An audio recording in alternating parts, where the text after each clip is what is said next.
Howdy, all of you delicious people. I am here today to review The Midnight Man. Ultimately, I'd seen this movie on Hulu. I'm gonna be talking about this movie in a very cryptic-like sense, and then eventually we'll get into that double five sweet timed count, and then I'll give spoilers about this movie. So, ultimately, it's kind of weird going into a horror movie because I feel like I haven't really sunk my teeth into one of these in a fairly long time. Grinding out, it just kind of feels like I don't remember a time where I really watched a horror movie that, um, really intrigued me or just kind of got me on the the man like this was so much fun. Like this was actually fun to go and watch this movie. Uh, and people could have different opinions about this movie and this and that. So ultimately, for a lot of people who had known the creepy pasta game, ultimately they referenced this in this movie. Ultimately they bring that up, of course, sure. I had also seen Channel Zero, the Candle Cove, which is kind of a coincidence. Candles going on, and it's just the name of a cove. But go ahead and check that out because that is also related to a creepy pasta story as well. So coincidentally, I didn't forcefully want to think that a creepy pasta thing could be trending or this and that. I just kind of went into this and just kind of um, I saw the trailer and I was like, you know what, I really like. There's something about the visuals here that I thought was like I thought it was a fun movie. I thought it was fun, and it shouldn't have been fun. It probably should have got people at the edge of their seats consistently. Um, I think the last kind of quasi scary movie, and I say quasi just because it didn't quite get me there. The Girl on the Third Floor was kind of like a horror film, and I guess that could kind of have got me kind of discomfortly scared. In this movie, like I don't think I was much scared. I was just kind of like, man, this movie is so much fun. To have a character that is really to have a villain in this story that is very much in your face and is also uh, trying to do anything to win. I thought was really fun. Uh, there was a lot about this movie that kind of really rolled us back to the very fun and old horror movie films, and it was a very simple movie. It was simple but effective for me. Honestly, it kind of really did it gave me very much those old Darkness Falls kind of vibes where you get a guy that otherwise is just afraid of the dark because ultimately the Tooth Fairy is going to come get him. Kind of that same kind of simplicity. It doesn't need to be overly complicated. We ultimately have Robert England, of course, if you guys remember Robert England from being very much Freddy Krueger for a very long time. The man, of course, who made Nightmare on Elm Street what it was for the longest time. Also, as well, him doing another kind of interesting and or different barrage of other kind of movies besides that. I saw him on the movie Zombie Strippers at one point with Janet Jameson, throwing that out there for how much I freaking know about every single movie in the world. Pretty much gets to that point.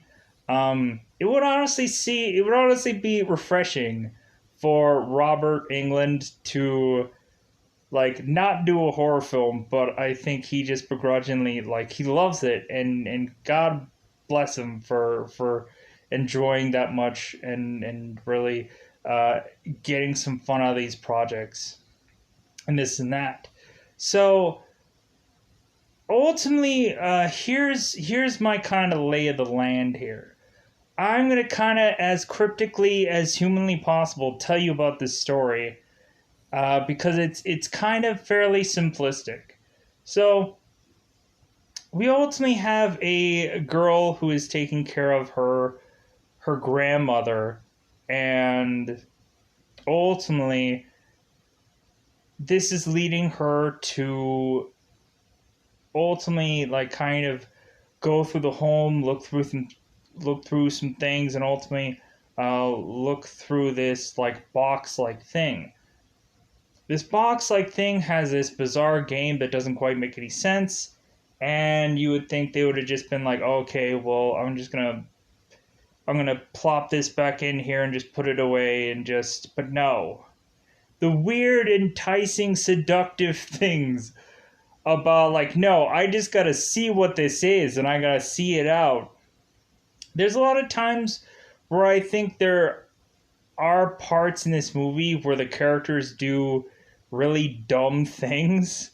Because ultimately it's just kind of like, okay, like, come on, like, you're leaving somebody in the lurch. Come on, let's go.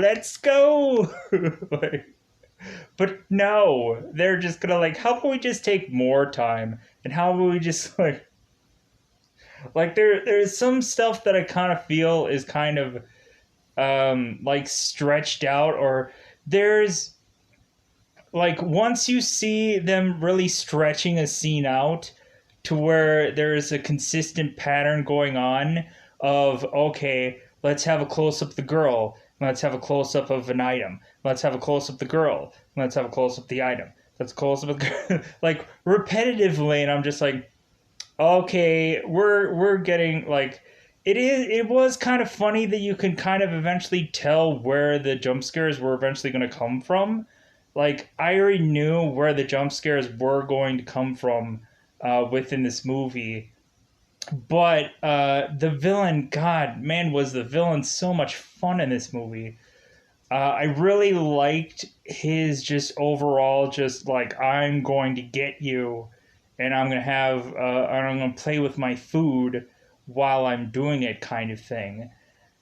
And so ultimately, we have this Midnight Man who is ultimately going to take every single person's fears and turn it against them, especially once uh, they are at their weakest point in the game that is put into this house.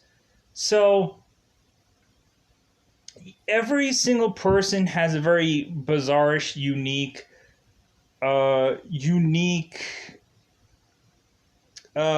fear. It's some of them it's fairly strange, and some of them it's just kind of like okay, that doesn't really seem like a fear at all, but okay, all right, just whatever you got to do to kind of go into doing some kind of effects or this and that into this film. There is at some point some kind of gory-ish like stuff, but I don't think that this movie goes way too far beyond where it's just like, oh, I'm gonna be sick because I saw this. At some points, there is some kind of things here and there, but reasonably, I think this is probably fairly. This movie's kind of fairly tame, um, for the most part, with probably the exception of maybe seeing the Midnight Man's face, or ultimately kind of seeing some close to death like things here and there. But yeah, so we ultimately have these people that play this game, and ultimately it is a game about candles. And so, reasonably, there's a game of Midnight Man basically playing with these candles. It kind of gets to the point where you're kind of like, okay, why is it that these people like they don't have like why don't they have a lighter on them, or why don't they have like a better source of being able to light these candles? Like come on. And but I guess it's just like, well, yeah, but the game, the game always wanted you to um, light the things always in a certain way. So there's a lot of stuff where it's just kind of like, oh, we're just trying to be authentic to the game and this and that. Um, Again, as per always, for every supernatural movie, they always have to have one thing that they always have to do every single gosh darn time. And it's just like, okay, that is getting to the point of like every single supernatural movie has to do this, and I don't get it anymore. I guess that's just like having them figure out a way to ultimately like just make it so that it's just like, oh well, we couldn't come up with anything else. Like you would think that they would just kind of have some kind of like sigil or something like that, or like something that they could have put on at some port. Like there's got to be like something to just have justified, otherwise instead of having just, okay, here's this thing that we know supernatural things do all the time, so let's do it yet again here, and this and that. So you would think that they would have tried some things, especially with certain kind of weaponry and stuff like that. It doesn't really seem like they do much with weapons that they have. It just kind of seems like they don't try to otherwise like play around with things. They just kind of go and just, I don't know. It's, yeah. It's just, anyways, a very interesting movie. I actually enjoyed it for kind of some of the visuals or some of the stuff.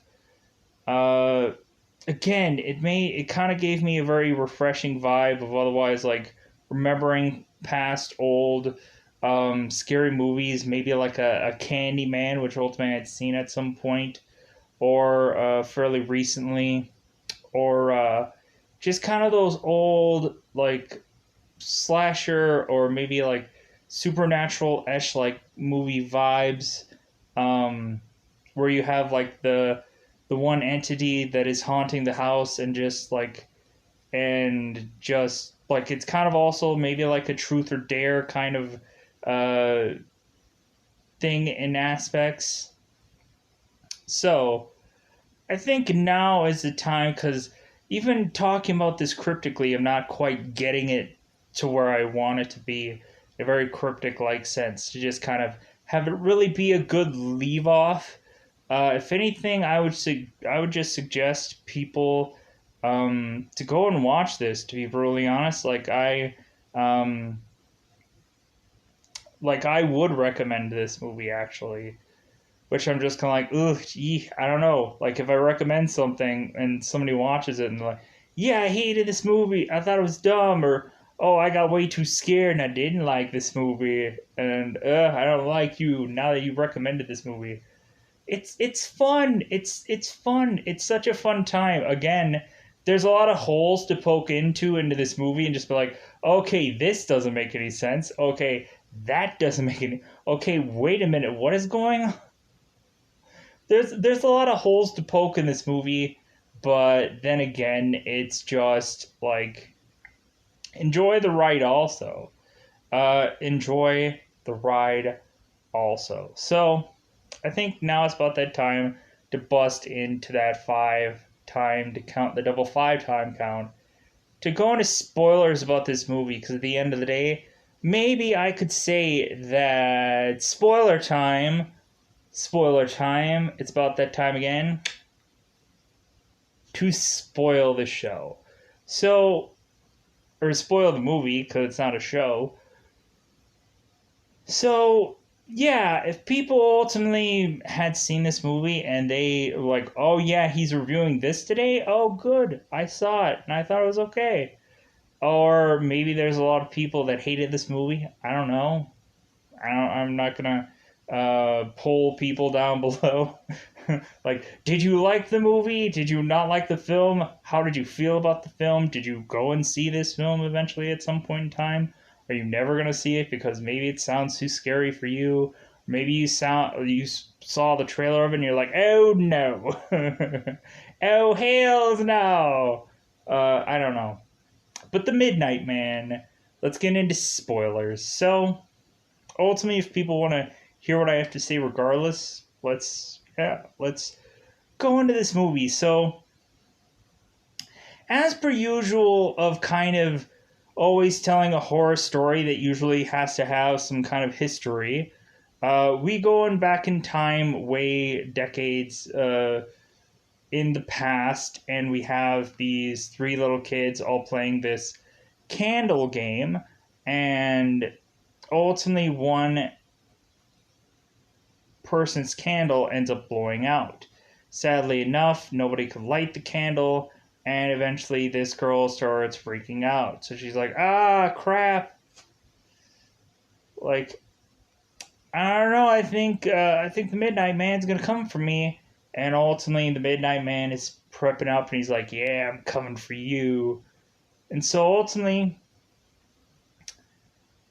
the girl freaks out, and because ultimately they're around this salt circle, and supposedly in the salt circle you're gonna be protected because yeah, every single freaking supernatural movie now has to always do the salt circle. Every single one of these things, every single thing has to do a salt circle. You know what? I'm really wanting there to be some kind of like joking thing where every single time you're in a horror movie, you just start pouring salt around you and you just say, "Oh yeah, I'm safe. I'm in the salt now." And then all of a sudden the the slash murderer or the monster comes in, stabs you, murders you, kills you, and then and then the other people are just like, God, that guy was stupid. Like, why did he think putting himself in a salt circle all of a sudden was gonna save him? What absurd notion that was, right? Right, folks? Yeah, looking at it, because good God, I've seen so many salt circles in so many freaking movies at this point now. Even to the point of, like, supposedly, like, I watched Mob Psycho 100, that was an anime, and this guy would consistently throw salt on people to, to ultimately think that that really does something to an entity. Like, that's what I was kind of thinking in this Midnight movie. It's like, you know, if these people have so much salt, why not actually chuck the salt at the Midnight Man just to see what it does? Just to kind of test some theories and stuff like that. So, ultimately, we have one of the kids getting out of the circle, and they're trying to drive the girl back into the circle. Well, she's like, "No, I can't move." She starts to get back in the circle. Midnight Man grabs her leg and drags her off to the darkness. And then, of course, as per usual, when a person goes off screen, or you think like they left you, or they kind of left, or they kind of whatever, normally you have to call their name multiple times because, of course, this is of course the usual trope of Steve. Are you there, Steve? Like, they kind of do a lot of that in this movie as well. Steve, Steve, you have the keys. You have the keys, Steve. I'm probably gonna have to hotwire your car, Steve. Is that okay? Steve, why weren't you in shouting distance between you and me, Steve? Good God, Steve, you lazy sack of crap. I've been sleeping with your wife, Steve. You, Steve.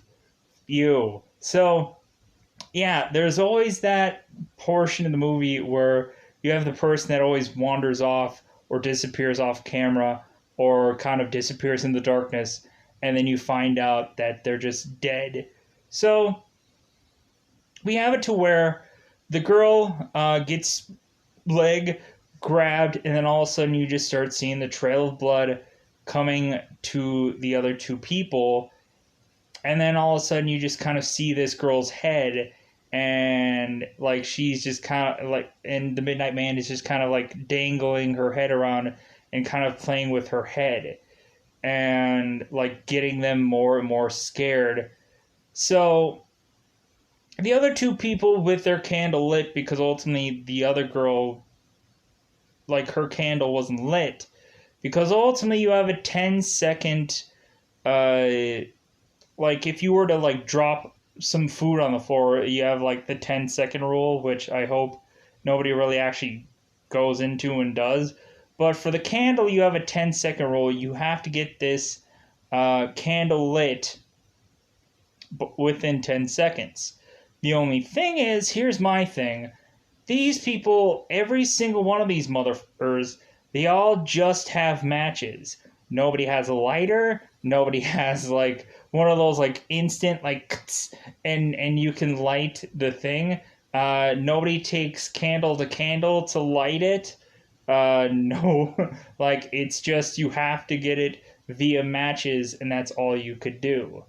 Uh, what if all the matches like didn't work? What if all the matches just sucked? Uh, Sucks to be you. So, or maybe you have a person that is really not good at lighting matches. That could happen as well. Uh, but anyways, so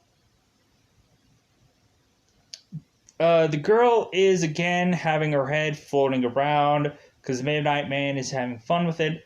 So the other two people just decide to just start running around the house. They just start running around the house. So ultimately, by the door, we see a sign of people's names and then a dot of blood on the door.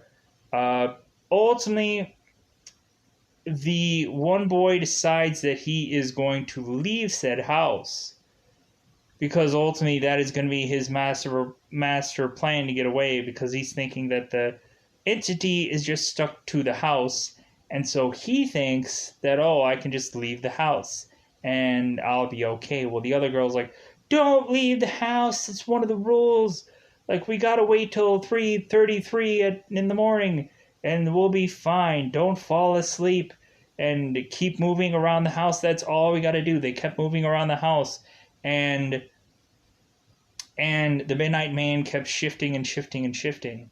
So at some point, he was like crawling on the walls. It was pretty awesome. It's pretty cool for me, honestly, because it was like, yeah, it's been a while since we've seen kind of like effects like this and like approaches to this. It's been such a long time. So we eventually go into the kid starts walking outside of the house, and he won't be swayed by this girl uh, telling him not to. So he leaves, and ultimately he just explodes going out of the house. And so she's like, yeah, I guess, like, stupid you. So this one last girl who ultimately had won at some point, she is very much, I would assume, going to be going to at some point going to be in, like, I don't know which one exactly this old girl is, whether it's the grandmother or if it's the uh youngest daughters, or the youngest uh the main character. I'm wondering how the main character that gets focal pointed in this movie, like, what is that? That descendant? Who is that? Is that her grandmother, or is it her mother? I'm trying to figure that out in my head, whether it's her mother or her grandmother. I'm assuming it's probably her mother. I would assume. Um, I guess that would have to be my assumption. Because, yeah, maybe because was like 1953 or something like that, or 1958 or something like that. So, like, probably doing the math in my head, this movie came out in 2016. So, ultimately, you'd have to probably think it's probably the mother, not the grandmother. And yeah, because maybe that'll make sense for Robert England's character. Uh, yeah. So going into this, so we eventually have it to queue up that we have this girl that is taking care of her grandmother, and now it's in like present day time. And so ultimately, this girl is like she feels that she has to take care of her grandmother because it's the only real family she has left.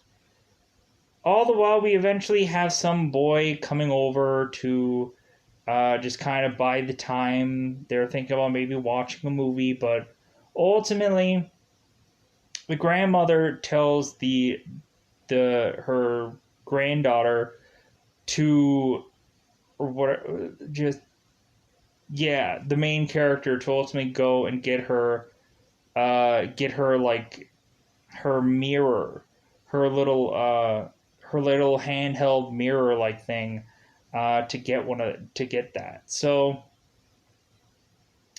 she goes, tries to get this mirror for her grandmother.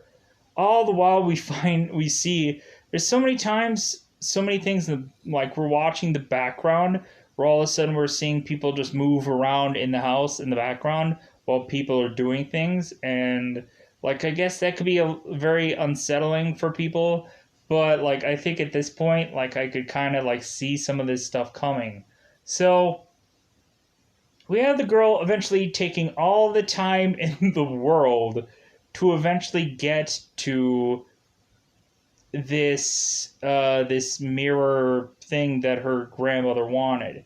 Like, man, you would have thought that her grandmother would have like fell asleep at some point for how long that this girl took to get to this thing that her grandmother wanted.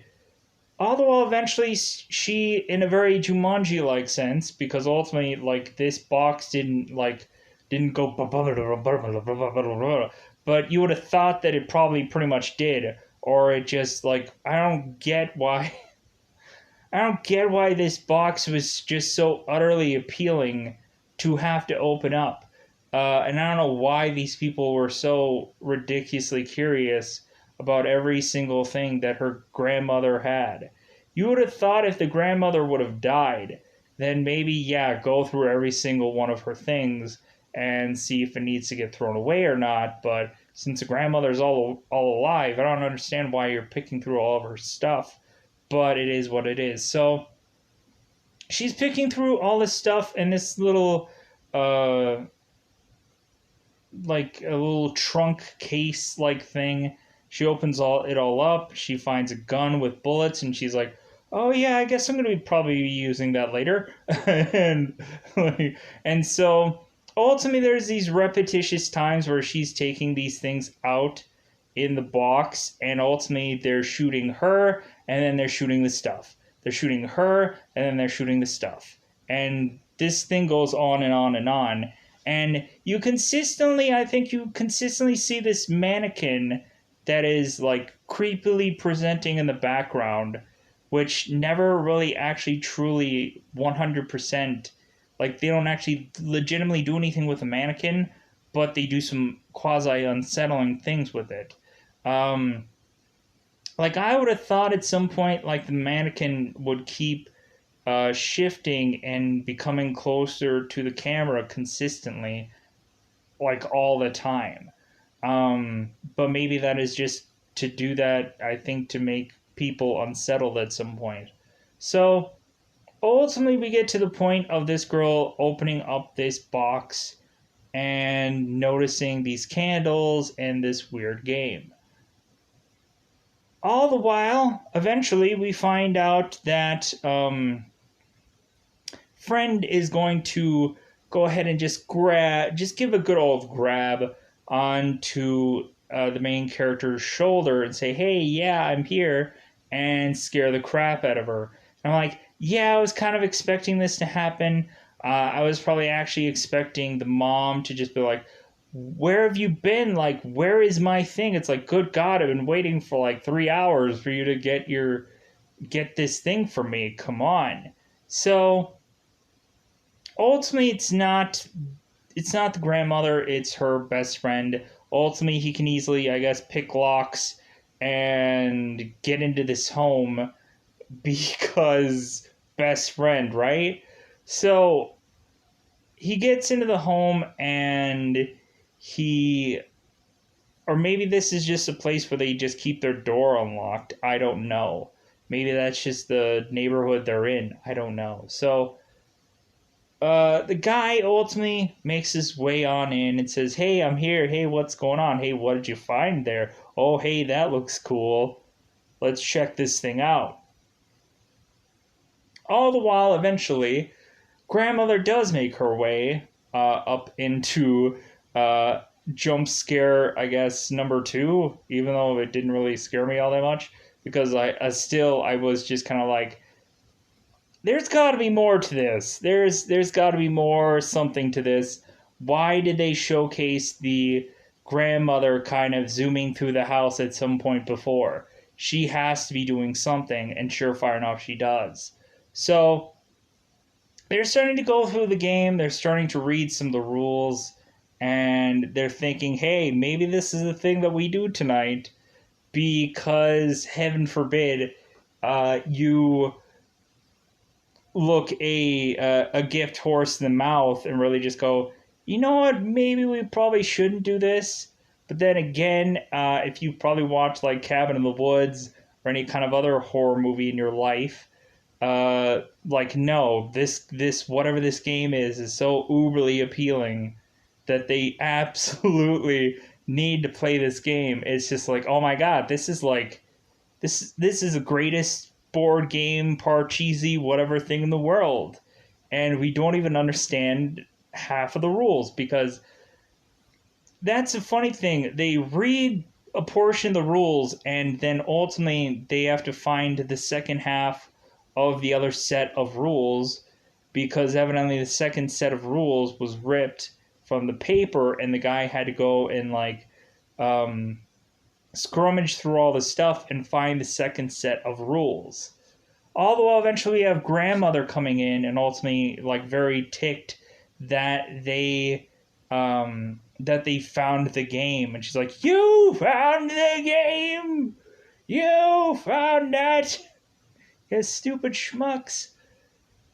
But the thing of it is that ultimately, eventually, bizarrely, weirdly, this grandmother is just accepting that they're going to get into this game, because ultimately, this grandmother thinks that every woman is just like throwing herself around to anybody that she sees or whatever like that. Because at some point she had said that I'm sure that there was numerous guys that her granddaughter had whatever slept with. I'm just like, wow, what a crappy thing to say to her. But ultimately, like, the crap doesn't end there. So yeah, it gets worse. So we we go into having these people basically, like, they didn't read all the rules, like every single one of all the rules, but they just start playing the game while grandmama is in her room just sleeping away, I guess, but ultimately not really sleeping away, because you consistently hear her from like a bizarrish uh like what it like speaker thing. It's weird. They couldn't have just had her like had a baby monitor room, or baby monitor thing or something along those lines. They have to have her like come through the speakers consistently, or some speaker system, which I thought was weird. So anyways, these people, they read the rules and ultimately realize that they have to consistently always keep the candles lit, and they ultimately have to write their names on this paper and prick their fingers and put blood on this paper and have the blood being put right by the door. Which I'm just like, okay, why would anybody still decide, like, yeah, this sounds appealing to me, I gotta do this. So they have the candles lit, and ultimately they're too legit to quit playing this game. They read the rules, like the section of the rules, and like, hey, yeah, it sounds easy. Like, we start at midnight, and then ultimately we, like, bizarrely, there were some rules about a person having to knock like 22 times right at midnight. It's freaking weird. And then ultimately yeah, they kind of read a lot of the rules, and eventually they decide, okay, like, you pour salt around you in a circle and you should supposedly be safe, but evidently they're not very familiar with this Midnight Man. They're not really familiar with him. So um, they don't know that the Midnight Man likes to cheat, likes to kind of really get what he wants because that's what he does. They barely know what the Midnight Man actually does. Midnight Man actually takes your greatest fear and use it against you until you light your candle again. So ultimately, you have it to where you a lot of the times when Midnight Man appears into a room, your candle goes out. So ultimately, you gotta relight your candle, and ultimately, every single time, every one of these people never have a thing of matches in hand. Every single time, they have to scramble into their pockets and get the matches and unsheath the matches and then light the candle, which a lot of times they barely get past the 10-minute marker. Ultimately, when these people don't have the candles lit, which happens quite frequently, um, like, yeah, they pay the price. They don't die because ultimately the Midnight Man likes to play with his food before he absolutely goes, okay, well, like, there's only so many rounds you're gonna survive with me in mind. Like, especially the first time around, like, um the big thing is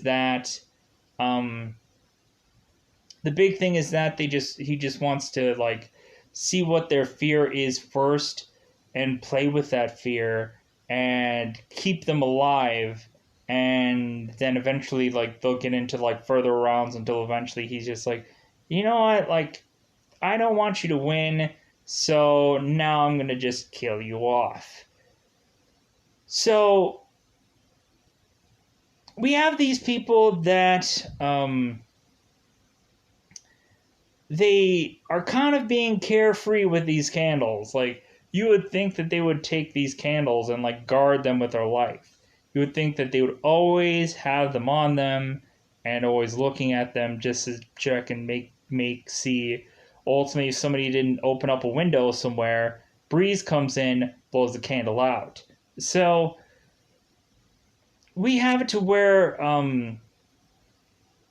like, at first, like, the light, the candles do go up, but they quickly, like, put it back on, and so eventually the girl eventually leaves the boy to go and check on her grandmother. She ultimately thinks that her grandmother is in this bathroom, and so ultimately she takes the candle and tries to get into this bathroom thinking that her grandmother is in this bathroom. All the while, her grandmother is not in this bathroom. She's ultimately outside where this candle is. She blows the candle out, and again, this girl is taking all the time in the world to like make sure that her hair is done right, or that like, hey, does my makeup look all right? Like, hey, is everything copacetic? Like, yeah, hopefully, like I'm having a good time in here in this old bathroom while my candle is being lit and my grandmother is counting down to 10.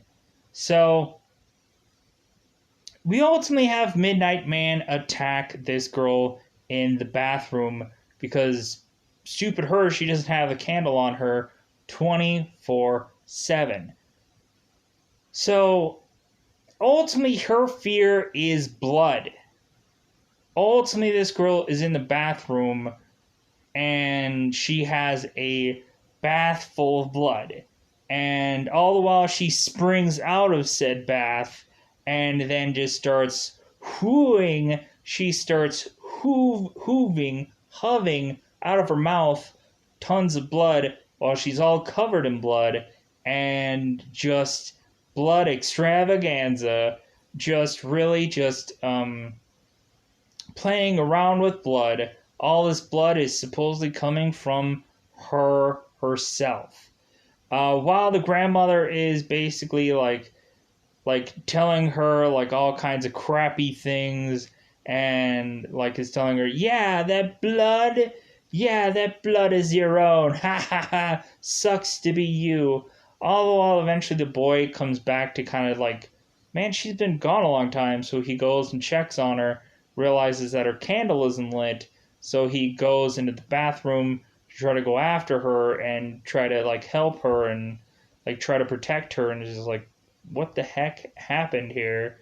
So eventually they go back into playing this game, and eventually at some point they test a theory. The theory is they want to see if ultimately, if they separated, if this would work out better for each one of them. Like eventually, if somebody's candle went out, like, man, they could have really like, what they could have done in this movie is definitely you could have used like Bluetooth headsets or like some kind of phones or something like that. Like the whole phone thing could really work. And somebody could say it's like, hey, like I only like, hey, my candle went out, like, yeah, letting you know, and this and that. Like, there's a lot of stuff that really could help other people, and if they would add like technology on their side to play this game, it would be kind of fun to do it that way. Because ultimately, if you were playing this game like multiplayer, um, then yeah, it would be kind of interesting to just kind of um, do that kind of approach. But anyways, so evidently the boy tests this theory, and he lets his candle go out stupidly. He lets his candle go out and he doesn't light it, and the Midnight Man comes for him. And evidently, this boy's fear is the fear of pain. So he just starts just hurting this guy. And just to lead it to where the other girl blows out her candle and then starts counting out. So we realize that ultimately some person could be protected if another person in another portion of the house um, like snuffed out their candle. And so like ultimately the Midnight Man will want to go after her rather than going after the person that he's already going after. Um, but so eventually they kind of test their theories, and they ultimately realize that yeah, standing around a circle of salt, yeah, that's all fun and all, but you consistently have to move around the house. And I don't know if realistic, because ultimately you have the Midnight Man that is consistently following them throughout the house. Slowly but surely we did at some point, because I didn't really feel it was relevant enough. We had when the grandmother screamed like, "Oh my God, you found the game!" She ultimately like passed out. ultimately we had two doctors come in here. Ultimately, one of the doctors was Robert England. He ultimately kind of given them the doctor prognosis, or his, I guess his son did, as well as he kind of chimed in every once in a while. But then his real and true thing is basically that he knows some history of this home. He knows some of the story about this home, and that's the thing that he otherwise provides in this movie. Because he basically also is very much a good pick locker, or again, everybody just leaves their door unlocked in this town, and Robert England eventually comes back into this home and just says, "Hey, I'm here. How's it going?" So, but right before that, we eventually have a third party person that otherwise decides to just say hey, I'm here now. I'm at your guys' home, and like they tell her everything that's happened in this game so far. Tells her about the whole rules, tells her about everything, and she's just like, wow, like, you know what? This game sounds really exciting. like I think like you guys would probably be much better off if you had a lot more like numbers in this game, which I was like, that sounds so stupid. Like, why is it like better off than you? Like, wouldn't you just be like the person that's just like, hey, you know what? I'm gonna leave because like I'm not a part of this game because I didn't volunteer to be part of this game. So deuces, I'm out. Like, I'm not gonna die because I'm not tied to this game. Um, and just popping into this home doesn't make me tied to this game. So deuces, I'm out. But no, this girl is just more and more like, you know what, this game, like, I think that you guys need more people to kind of help you, um, do this game. Surefire enough, this girl is very like confident, and she's very much like, doesn't really seem like she's like really scared of anything. If anything, she's kind of really giving the boots to the Midnight Man by just kind of mocking him, and like very much just going, ha ha ha, like, I outsmarted you, Midnight Man. Because here's the thing. So here's the thing that they didn't think of. The more people that they have in this game, the more matches they consistently need to light. That's the problem with this, is that the more people you have, the more matches you need.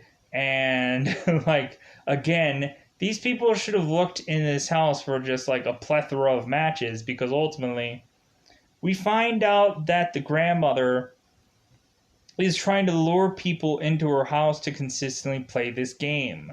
So ultimately, like, you would have thought that she would have had like a plethora of candles, matches, everything like that to get rare to go within this game. Like, you would have thought that she would have a number of things to just help people out, or otherwise just go like, I don't understand the grandmother thing of it. Why is it that she, um, like, is she happy that people are dying in her home? Like, is she like, or is she just assumed that everybody's the ignorant moronish people that, like, of course they're gonna play this game, and of course they're gonna like it's gonna be so appealing for them to play. So again, we have third wheel girl, who ultimately is just like, man, this sounds so appealing, and so ultimately she um like, she gets in this game, and ultimately there's another point where the candles blow out because the Midnight Man is near. So ultimately, all these people again have to like, yeah, let me check my pockets 5 or 7 times, and then get all these matches out. They realize that they don't have enough matches to light all of these candles. Because again, a lighter would probably do very well in this situation. So we have the girl that volunteered to be a part of this game. She is now without a candle lit, and 10 seconds are over. And the other two people are just like, hey, like, I guess we just ran out of matches. I'm gonna go in the other part of this home. Me and this guy, the main girl and the guy are gonna go to the other part of the house and try to find these matches, or try to find some other candle to light this candle. And this girl is like, "Are you serious? Are you gonna leave me right here?" And then they're just like, "Well, hey, you're in the Salt Circle. You're gonna be protected." It's like, yeah, everything's gonna be fine for you. So these two go and they basically completely forget about this other girl. Basically, that's 100% what happens. Like, they again take all the time in the world to maybe find some matches, and then Robert England comes in and he is kind of telling his whole entire life story about him being part of this game before this, and ultimately they have to like let the main character remember that her mother had hung herself because she couldn't take being in this house anymore, or take being um, eventually the Midnight Man's meal at some point, because ultimately I'm assuming she has nightmares every night about the Midnight Man. So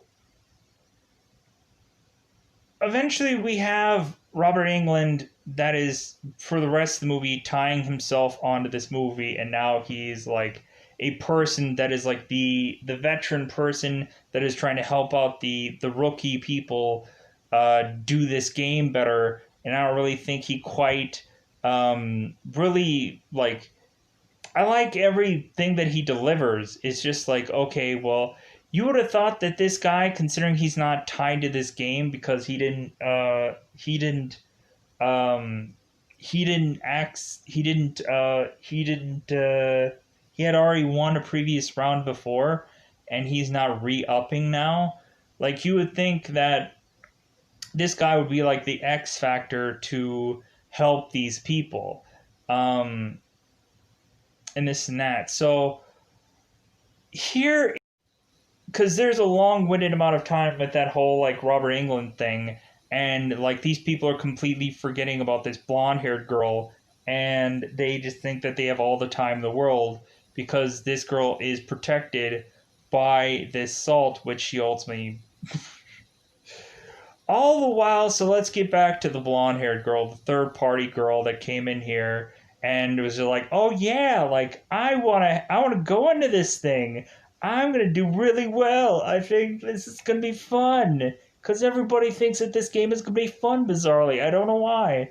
But so this girl is in this salt circle, and the Midnight Man is appearing, and Midnight Man is just like, "Hey, like I'm gonna get you," and she's like, "Well, I have a salt circle, so f you, you can't do anything, cause salt circle," and he's just like, "Oh, really, really?" So evidently, this girl's fear is a fear of rabbits, a fear of bunnies, because ultimately the Midnight Man appears as a head of a bunny, and this bunny has a knife, and ever much more so coming very much closer to this girl. Because here's the thing, this girl goes, "Okay, Salt Circle, there's nothing you can do." Well, the Midnight Man likes to cheat. So ultimately, the Midnight Man decides that he is going to poke a hole through some water bucket, to where this water would interrupt with the sand circle, or the salt circle. I'm going to get sand and salt confused, and I apologize. So, salt circle, salt circle. So she thinks on her feet and goes, "Aha, well, you're going to try to get this water to interrupt my salt circle. Well, luckily for me, there's a plant right here. I'm going to grab this plant and put up this like dirt, like moat thing going on to where ultimately this water doesn't hit my salt circle. And then he's just like, because ultimately she's like, that's cheating. And he's like, I don't care. Like, I'm the villain here. It's like when looking at it, like, if good cheats, evil automatically wins. Like, evil can cheat. Good isn't allowed to cheat. That's the real Ghostbusters The Night Game episode for you, where it's like, if good cheats, evil automatically wins, and no one is neutral. This and that from that one episode. So this girl eventually like puts this dirt, and she thinks that she's all great and copacetic. Well, it doesn't work out that way, because the Midnight Man is just like, you know what, F it. Like, I'm going to just like get this girl. So he eventually just comes up with a way to get just this water to just go into the sand and ruin the sand circle, and eventually he gets to her and cuts her neck, gives her a good old slice in the neck. The only thing is, like, she has this like fantasizing point of reconnecting with this bunny that she had killed at some point, and like, I don't know, it's some like, I thought ultimately that like the Midnight Man was ultimately going to suck her in and have her be like his minion at some point. I thought that would have been cool, but no, they didn't go with that route. She's just reflecting on this horror point of which that she had with this rabbit and this and that. So eventually she gets freaking killed, and the other two schmucks that took 12 hours later to come back for her, or they go back to her and they're like, oh no, she's dead. Really? I didn't think that was gonna happen at all. Because you guys, like that was my irritating thing, is people are taking way too long to do everything in this movie. Like, you would think everybody, like, if they are scared, if anybody would be scared in this movie, everybody would be doing everything at a very fast pace. Everybody would just be like booking it. Like, nobody, especially once you get that first Midnight Man coming thing, you would just be like, oh, okay, I'm going to be doing everything fast in this movie. Like, I'm going to just be like speeding through through this house because Midnight Man. But then on top of that, it's just like, I'm going to give Midnight Man a workout. He isn't already skin and bones already, in a lot of sense, because, man, that face, though, he's going to get a workout. He's going to... he's going to drop to the ground and say, oh, my calf, I got a cramp. I haven't worked out in such a long time. Whew. Man, this girl, man, this guy, they're giving me a workout tonight. But anyway, so we have it to where Robert Englund and the two schmucks that are left, they go, I think, up to the attic or whatever, do another salt circle, and then Robert Englund is just like, well, hey, I'm kind of like the third party person that's gonna keep telling you guys like how I can figure this out and stuff like that, and like, hey, I'm kind of okay with everything because I'm not tied to this game. Well, it ends up that the grandmother has something to do with Robert Englund, and ultimately takes Robert Englund and just starts punching the living crap out of him. Just punches away, just keeps punching. Like, I guess she's like, yeah, F you and all your Midnight on Elm Street movies that scare the crap out of me. I'm gonna punch you because you scared me As a youngin', I'm gonna get you. Freddy Krueger, motherfucker. And so yeah, we have Robert England as a bloody freaking mess. And so now we have the grandmother that is basically just like, well,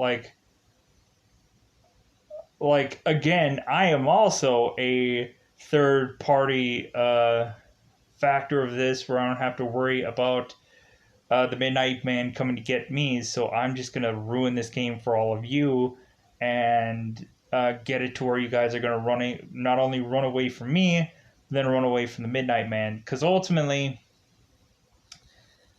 eventually, it gets to the point to where the two ultimately start to like they run out of matches and their candles both go out and they're just like, well, we'll just stay in the circle and we'll be fine. Well, ultimately what happens is that the grandmother goes to kind of lunge at them and the girl takes the gun and uh, shoots the grandmother in the shoulder, I think, at first, and then shoots her in the head and kills her. And, like, there goes the grandmother. So, ultimately, now that these two ultimately have it to where they have to wait this out. They have to wait till 3:33 in the morning or wait later. So, ultimately, to be safe, they just wait it out in the circle. The Midnight Man kind of comes in and out, doesn't really do much. So they wait till 3:33, and like, or they wait till like 3:30, and they're like, "Oh my God, we're almost home. We're almost there. We almost won." And like, "Oh my God, like this is awesome. Like I think we're gonna beat this now." So they ultimately wait till even later till that. They even wait till 4 a.m. to make sure that like nothing is wrong, like everything's copacetic.